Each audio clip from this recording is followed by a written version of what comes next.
So a while ago we found out that Bethesda are essentially trying to bring back their idea of paid mods. And now with the official launch of Bethesda's Creation Club for Fallout 4 and Skyrim Special Edition, it looks like they could actually be even worse than we first thought. Back at E3 2017, Bethesda quietly announced their Creation Club program for Fallout 4 and Skyrim Special Edition. Creation Club is a digital collection of curated mods which are made by modders and quality assured by Bethesda. We're told the idea behind Creation Club is to make modding Bethesda games easier and safer, and I'm sure it has absolutely nothing to do with money. So if you use Creation Club, you can rest easy knowing the mods won't break your game or corrupt your save, and they'll all be great and they'll work fine and everyone will be happy. That sounds great, right? Well, the Creation Club launched earlier this week for Fallout 4, where it debuted with 12 different mods. 12 is a much smaller number than the amount of mods you can get for free elsewhere, but we'll get to that in a bit. These mods include new gun skins, different power armors, and yes, even horse armor. Isn't that funny? That'll be $3, please. The mods are bought using a digital currency called credits, which can be bought in increments starting at 750 credits for $7.99. So for reference, buying a set of power armor and a new gun would cost 900 credits, so it would cost you around $10 in real money for two very small mods. The cheapest way to get a set of power armor and a new gun requires the customer to spend a minimum of $14.98 on credit packs, and they would have 600 credits left over, because that's how this bullshit works.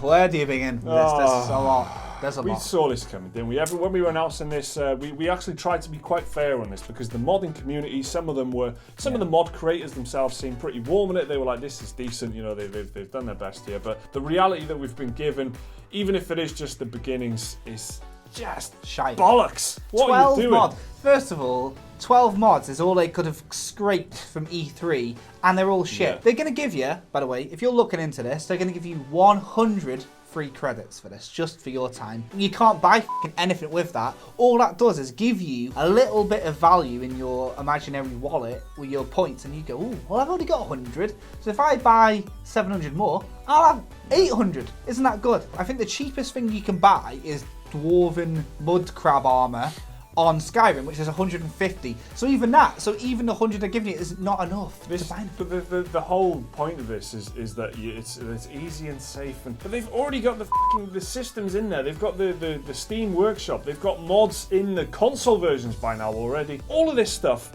And thousands times more than what is on offer here. The scale of mods for Bethesda games is incredible. It's such a treasure trove of stuff. If you're interested in that, you could spend more time modding the game than playing it, like I did, right? There's some awesome stuff there, really cool stuff. What they've done here is just try and set out rules to make it seem fair by saying, oh, we can't take in existing mods, you're gonna have to make stuff from scratch.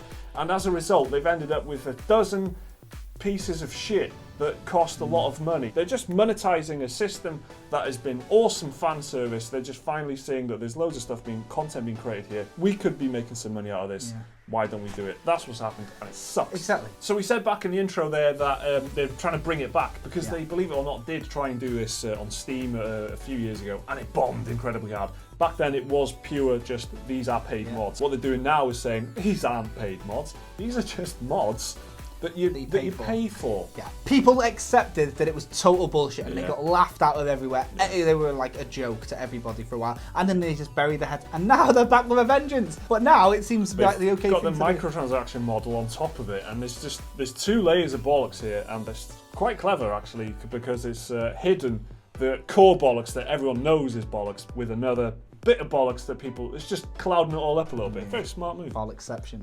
So, with the launch of Creation Club, how is everyone reacting to this? Well, the response has been largely negative, with the biggest criticism being that the mods simply aren't worth the price Bethesda are asking for. Several critics have compared the Creation Club to microtransactions, comparing the mods to skins that you'd buy in a game like League of Legends or Overwatch. And they've got a point. The power armor sets really aren't different from, say, the champion skins in League, but they are made by professional designers and artists. Another criticism has been Bethesda's apparent lack of curation, with many people calling the mods low-effort cash grabs. For example, some of the modded items are attached to in-game quests, but the quests are just map markers which point to the location of an item in-game. That's beautiful, isn't it? You call it a quest by saying, go here, quest complete, you got the thing, nice job, mate. That is terrible open world Ubisoft game design coming through and just meeting the world of microtransactions and paid mods and coming up with an evil... It's the first half of a fetch quest.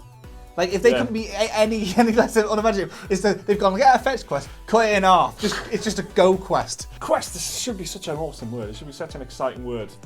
So it should be some like Mount Doom shit, innit? Yeah. But this is literally open that trunk. Here's that thing that you paid for, you moron. So people have accused Bethesda of failing to ensure the mods are up to scratch and have called them out for being lazy. Fans are just generally unhappy about Creation Club, and as is the case with most recent gaming controversies, fans have taken to review bombing the Steam page for Fallout 4 as a way to voice their frustrations. What a surprise! Review bombing. Yeah. In this instance, I feel like there's a result that can be brought out of this. Like if there's uproar, which there is. I mean, it had Jim Sterling. Jim Sterling's already done one Jimquisition, and he should be washing his boglins, and now he's back at it again. Cleaning duties to one side and just made another Jimquisition. That gives you a sense of the level of uproar about this.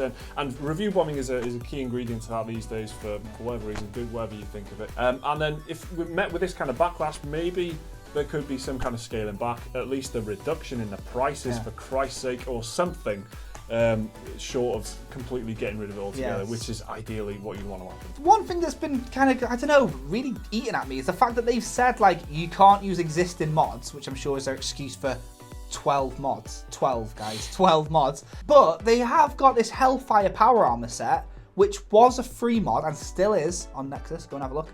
And that is like a watered, dumbed down and $14.98 more expensive version of the same armor. And there's a comparison video that you're watching right now. And look, you can see the two armors. One's way better, and which one's free? It is absolute madness. It's just purely a way of making money out of something, of just fan service, something that was done for free. It made the game such a healthy product to have people just working on it and contributing to it. Because there's something about Skyrim and the way Bethesda make their games that just, not only is it the sandbox so you can do whatever you want in it, but the way the game engine is built and stuff, it's very easy for people to dive in, for mods, fucking mess around with it and see what they can come up with. That's an essential part of the appeal for those games, and this is just a very, very poor way of trying to make money out of that. So we did a video on the Game of Thrones Bethesda game hoax, right? Yeah. And in that comment section, everyone was getting involved, and the number one thing I kept seeing over and over and over again, I'm glad Bethesda aren't involved. Why? Because Bethesda make buggy pieces of shit. So when they say, but with this one, guys, with these mods, we're quality assuring them.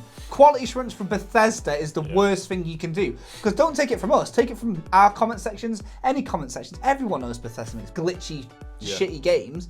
And now they signed off on Skyrim on the PlayStation 3, Yeah. which was an absolute travesty of a game. So their word when it comes to this kind of thing. Quality assurance by Bethesda. Like if it was someone else, if it was anyone else, you'd have a little bit more faith. But that's like their big selling point with this mod. It's like, not only is it going to be prime, juicy little mod, we're going to give it a little test run. That baby's going to work. Yeah, the little thing MOT, is, yeah? Of course it's going to work. It's just the skin. None of the mods are good. There's nothing substantial in there. There's a huge amount of quest lines and new characters and new locations, all kinds of stuff like that out in the modding world for Bethesda games. There's none of that so far, and I highly doubt that there'll be anything like that. It'll be purely cosmetic and kind of fantasy fulfillment thing, just characters from other universes and stuff like that, I imagine, if that's even allowed. Yeah.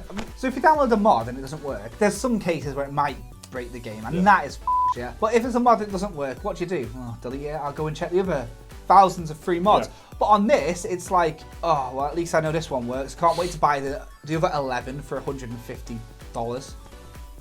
Paid mods, they're shite. Who knew? All 12 of them.